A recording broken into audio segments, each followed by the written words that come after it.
Sir লেখালেখি করতে তো পছন্দ করে, সবকিছুতেই লেখে, একই প্যাটার্ন খুঁজে বেড়ায়। ডান হাত বাম হাত দুটাকে একইভাবে কাজে লাগাতে পারতেছে।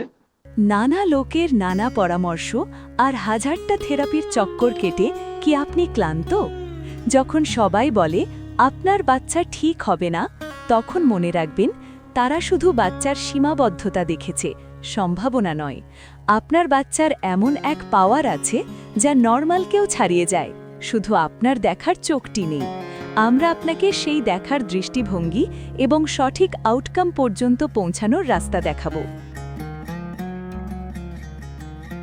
আর আমার ছেলেটা স্যার লেখালেখি করতে তো পছন্দ করে, সবকিছুতেই লেখে, একই প্যাটার্ন খুঁজে বেড়ায়। তো সে স্যার আমি একদিন দেখলাম ডান হাত বাম হাত মিলে মাটিতে বসে গ্রামে যাওয়ার পরে দুই হাতে সমানে একই লেখা লিখে যাচ্ছে। তো আজকে অবশ্য স্যার একই জিনিস দেখলাম, সে বাম হাত দিয়েও ঠিক একই রকম ভাবে লেখাগুলা সুন্দরভাবে লিখে যাচ্ছে, যেটা সাধারণত আমরা এত সুন্দর করে বাম হাতটা দিয়ে সচরাচর লিখতে পারি না। কিন্তু ওরটা খুব সুন্দরভাবে হচ্ছে, একদম মনে হচ্ছে যেন ডান হাত দিয়ে যেভাবে হয় কাজটা ওই রকম ভাবেই হচ্ছে, সেম ভাবে ডান হাত বাম হাত দুটাকে একইভাবে কাজে লাগাতে পারতেছে।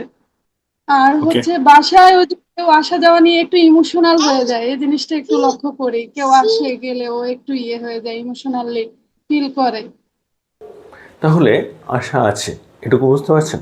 এবং আপনার বাচ্চার কোথায় সে দাঁড়িয়ে আছে যদি আপনি বুঝতে পারেন, না যে কোনো অ্যাসেসমেন্টের কথা বলছি না, ওকে সলিউশন দিতে গেলে যা যা বুঝতে হবে সেটার সাপেক্ষে বলছি।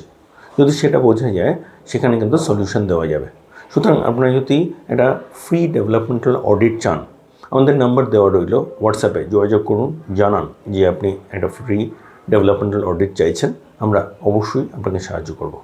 এবং যদি আপনি আমাদের সাথে কাজ করতে চান, যদি পুরোটা কীভাবে হচ্ছে বুঝতে চান, আমাদের সেখানেও যোগাযোগ করুন, আমরা অবশ্যই আপনাকে জানাবো।